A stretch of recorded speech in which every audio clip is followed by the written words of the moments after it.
dictation 80 words per minute. Ready? Start. Mr. Chairman, sir, I thank you for having permitted me to speak. The budget presented by our beloved Prime Minister of India is a mixed one, which deserves both appreciation and criticism.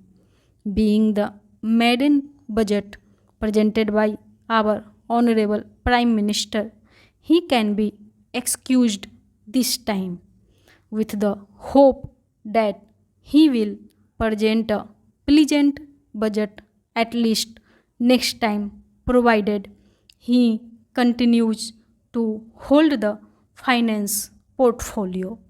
It is worthwhile to take into account the comments made by various people belonging to various sections. The Chamber of Commerce people believe that instead of giving relief to corporate sector, government has taxed 30% minimum tax, which will hamper the growth of the corporate sector.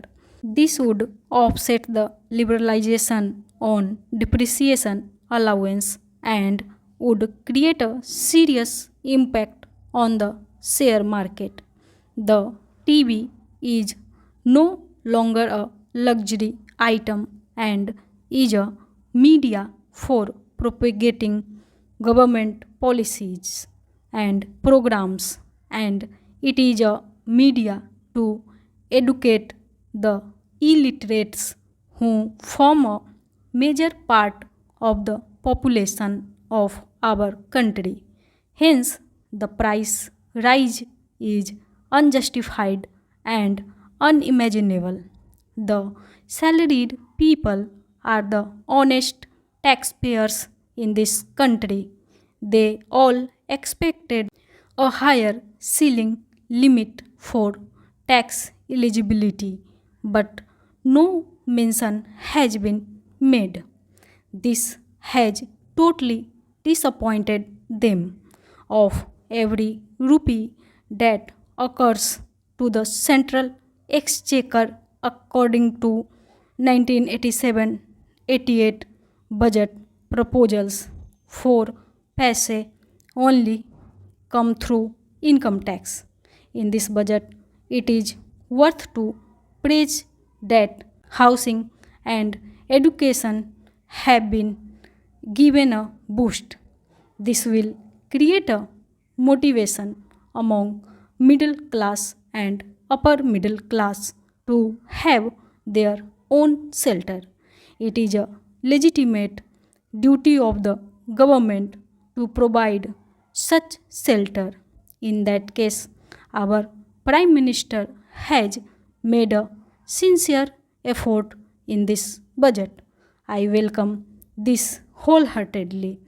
In the name of preservation of forest wealth, 35% duty will be levied on plywoods made from prime timber and wood products.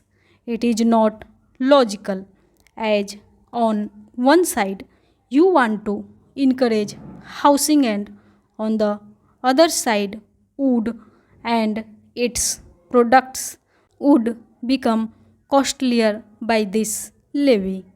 This will cause a further hike in the cost of building construction. I feel this is penny wise pound foolish, but our Honorable Prime Minister has made a humble plea that he invites suggestions from members and other conversationists.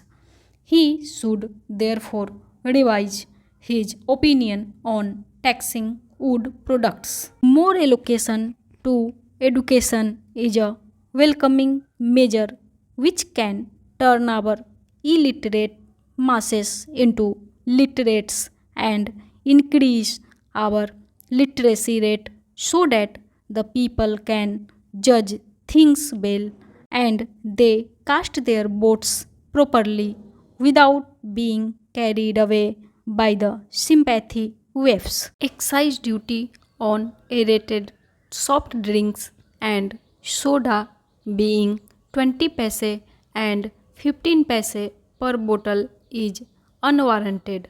Soda is not used for mixing up with hot drinks alone by affluent sections, but also used by the poor and middle class people to quench their thirst. Even the politician, while speaking on the platforms, drinks soda, but he does not pay for that. The organizers of the meeting only pay. So it has become an additional burden for the people of the lower rank of the party who form the rank and file of the organization. Hence, it is unjustified to increase the excise duty on soda and soft drinks. I will appreciate the Honorable Prime Minister if he puts excise duty up to 30 to 40% on hot drinks so that the people can be relieved from the clutches of the devil of drinking habits, and also the exchequer gets more money. Though snuffing and chewing tobacco is really harmful to health, people in the rural areas forego their food while at work, and also when they are not able to take one square meal a day, indulge in chewing tobacco and snuffing. So, increasing excise duty on these substances is going to hit the common man and not the richer people. Hence, I request the Honorable Prime Minister to withdraw the excise duty imposed on tobacco and snuff. It is regrettable that our Honorable Prime Minister has forgotten the 40,000 sick units in the small scale sector. Neither he has made an honest attempt to nurse them back to health from sickness, nor has he made any provision in the budget presented.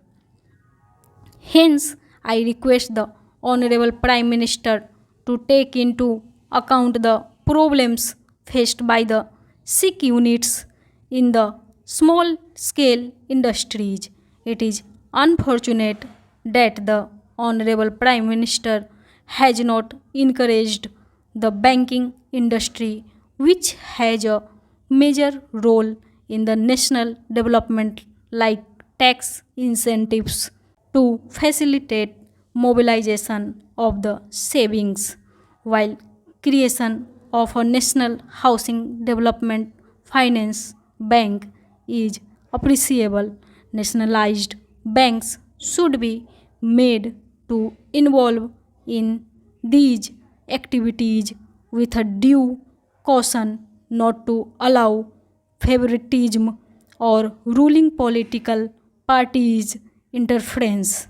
There are certain features present in the budget to be praised and applauded. One is that any compensation received by a workman at the time of his retirement is exempted from tax.